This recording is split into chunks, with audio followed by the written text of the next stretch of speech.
pop culture video game, right? And let's just speak hypothetically, right?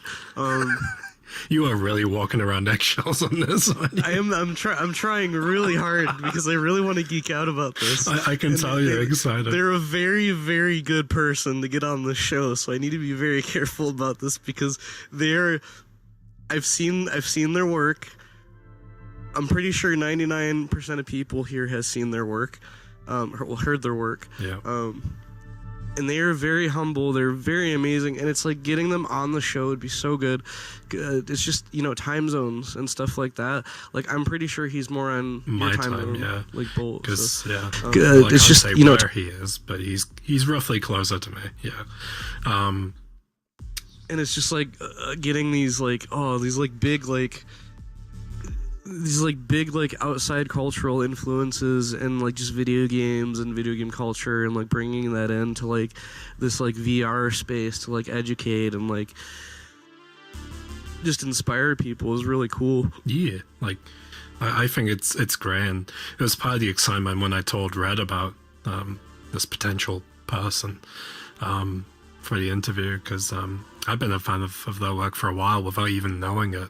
But then when I started like doing research into the particular game soundtrack and some other game soundtracks, it's like, this thing keeps popping up.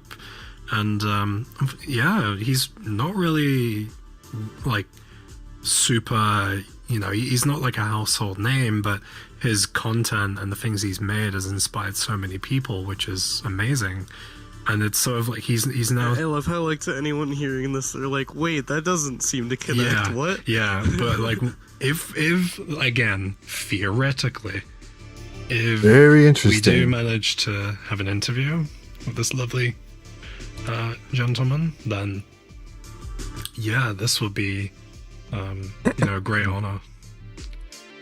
From what I've heard and experienced from them, like myself personally, they're just an extremely humbling person. Like we need guests. It is so fun. And this, our first segment of just like shooting the shit here is like it's natural. It flows. It feels great. Like I really hope people listening like this, because like I feel like this is the breath of fresh air for us at the end of the episodes to just like kind of like geek out and be like an earworm for people. Yeah. Oh, well, the only other funniest thing, sorry, that didn't make sense. But like the funny thing I wanted to point out is that he may be listening to this episode, Red. FYI. I am well aware of that, and I can hear your anxiety from here. He made a comment about one of my songs and nearly shit myself because... Why didn't you? Man. Why didn't I? Yeah, I should have. I should have took a picture. Go shit yourself right now. I need to go shit myself right now. All right, guys, be shitting myself. Yeah, be right back and go shit myself. But yeah, like... It's crazy because it's like, like online spaces, bringing in like the whole like virtual reality thing, like... In a way, it ties back into, we are so connected online, right? And VR, it broadens our connectivity even more. Mm-hmm. Like, I've been to, like, so many weird experiences that I never would have thought I've been in, like, in VR. Like a rave with, like, fucking everyone in, like, Tyrannosaurus Rex costumes jumping onto the stage. Yeah. Like, this would not happen in real life. Yeah. Like, if you had...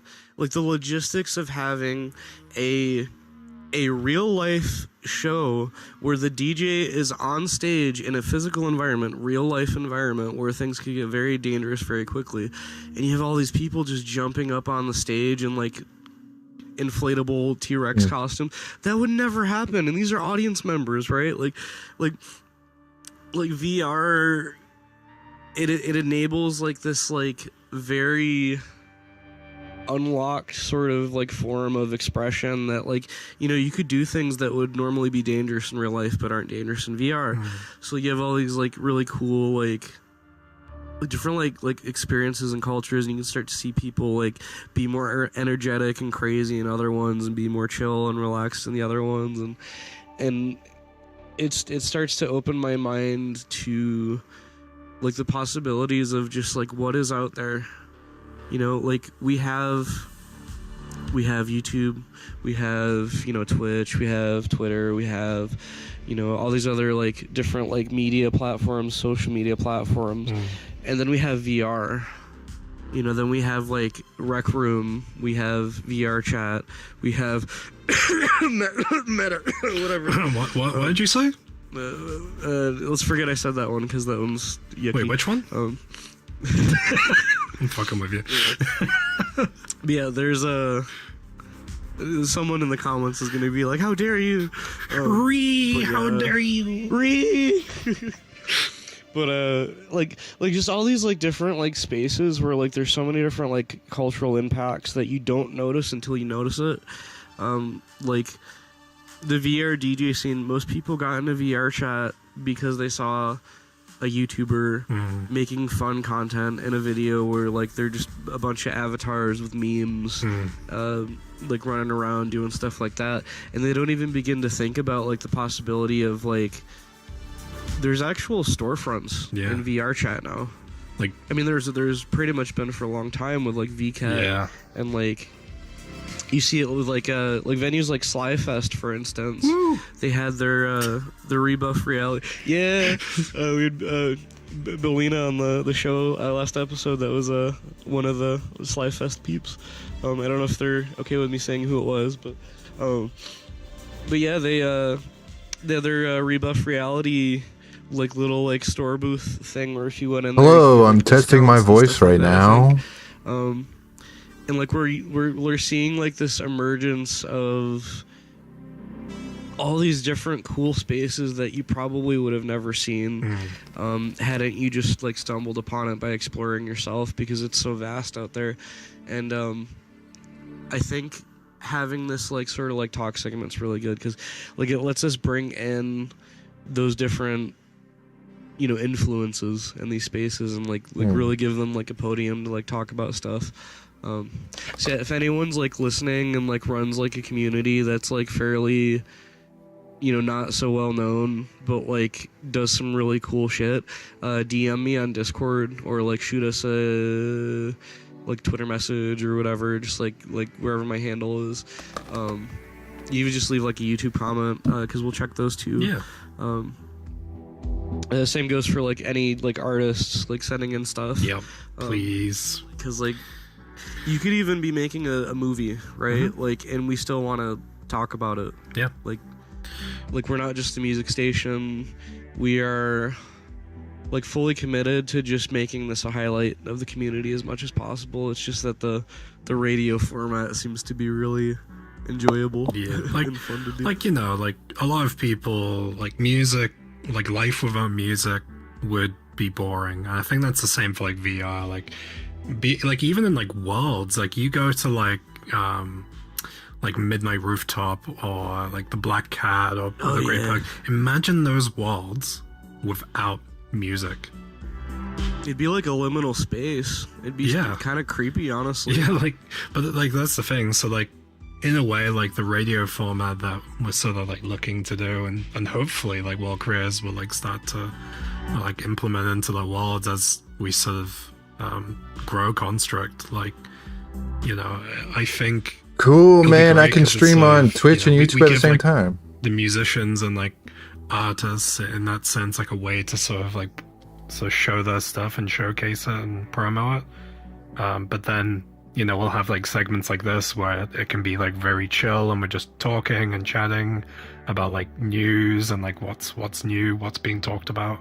But then we're also thinking about doing like a bunch of other stuff. There's so many things that we've talked about like wanting to do.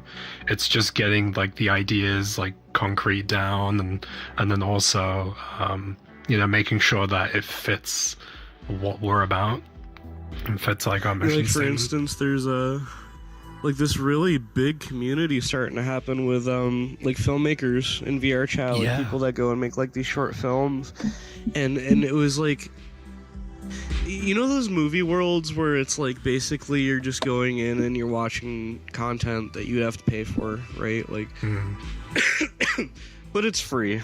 Let's be honest. There's movie worlds that are illegally hosting content, it's just they don't get taken down because they're probably hosted like somewhere like way off in like a country where like they can't get affected by DMCA law or whatever. Even though like it's probably the way to go about it. It's just I don't know how they stay up. But I was thinking like, you know, we have all this content being made in the space by these creators, and it was like, what if, and I'm like just proposing the idea of having a sort of like television station where we just chock it full of these like little like short films, and then we just have it running, and we have our own little blocks and all this stuff, and then Construct 1024 becomes like a television station, you know, like a cartoon station or whatever it may be. And then like at that point it's like, well, what's the difference between us doing that and like these like movie worlds doing their thing? Like, could we legitimize the space a little bit and like democratize it in the way where like, hey, if someone wants to go and watch something that isn't like just a movie that's like out in mainstream and they want to go like see what like weird stuff is being made, like they could go to like a virtual like Construct 1024 theater or whatever, and then they just go and sit in there and watch all this content that the community makes, which is really cool. Which is a good idea. I mean, isn't there I'm trying to remember. It was the I think Red, I think you actually know the person, but it was the dude that made like the movie that was like shot in VR. It was like a documentary. Oh yeah, it was a Pose movie. Yeah. So funny story. Actually, I worked with him for the initial viewing in VR. Because I had built like a little like movie theater world that I used for just like, you know, like personal use. But then I started reaching out to different like, in a way it was like me trying to do the whole like TV station thingy, like, but like as like a movie theater before Construct 1024. Yeah, it was really cool because you know, We Met in Virtual Reality is like a really, really good documentary. That's what it was called. And it is, you probably already see it in like the ads, because I think there's like an ad that we have sent from Poe that'll play on the screen during the show. But there's like a little like preview, you can see what it looks like. Yeah, like HBO owns the rights to all that stuff, but like how cool would it be if at some point we legitimize ourselves enough to where, this is just like a pipe dream, but like we could have it so that we make a deal with HBO, and then we could show this like all the time, like as a like legitimate world in VR chat where people can just like subscription service it or whatever. I don't really know. Yeah, there's a lot of like, again, this is all like pipe dream stuff that we're thinking of. Like the amount of ideas that like me, Red, like the rest of like the sort of team has had for like, oh yeah, let's do this, oh this would be awesome, this would be so funny. Like the amount of ideas we've had is like, there's a lot, but we're kind of just, you know, finding our feet a little bit, as you can tell from these first like few episodes. Like, yeah, so please, you know, stick with us, you know, let us know what you think, because that will... No, we're not begging you to stick with us, we're demanding. Damn it. You better stick with us, or I'll make you shit your pants. I don't know, but the joke from before. But... Shit your pants in place of me not being able to shit mine. But yeah, like, you know, I think, you know, the amount of ideas that we've had, we want to, you know, make them become reality. Or should I say virtual reality? But but yeah, like we want to bring these ideas to life, but it's more like legal wise and like licenses. I guess the long and short of it is we got to cover our asses first, but also in the mix of that, expect to see some really weird stuff uploaded, because I've made it kind of like a thing where like we don't really care about following a template. as long as we're doing it like the most legitimate way possible, not breaking the law and all that stuff. But yeah, so like I was thinking, this is gonna be very weird because we're gonna be having like a lot of content that you probably wouldn't expect. So like I am kind of leaning into the weird like pirate radio kind of vibe with all this, but I do think it's gonna be more of like an Adult Swim kind of thing. I was just about to say, like in conversations like that we've been having, it's literally been like, yeah, but like Adult Swim and Adult Swim and also adults. Like it's been like a big like, thing of like, VR, radio, and then obviously later on those other like ideas we talked about that, hopefully we can do, or at least attempt to do, and just, shoot. It also helps that I'm just like the biggest Adult Swim simp on the planet. Adult I know Swim? I know that there's some, should I say, I don't know if I should say this, so I'm gonna say it because if I shouldn't say it, I'm gonna say it and find out. Sensibly. I do know that there are. It's a very weird, broad kind of like net statement, so may or may not be true. I may just be speaking out of my ass here, but to me personally, I feel like I can say it, and if it doesn't end up hitting the right way, it's fine. I strongly feel like there's probably someone out there that works on the Adult Swim network that has seen, or at least in some aspect has been subjugated to some form of VR content that has been made using VR chat, because like knowing the way that they sort of operate, it's very like unhinged. I guess is the best way to put it. Chaos. In a way, I worded this where it doesn't seem as bad, but I was gonna say something way worse. But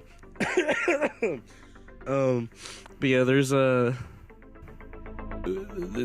small possibility that they could be watching right now, because of all things, Cool. I was just testing out multiple streams and stuff. Gonna start maybe streaming more later.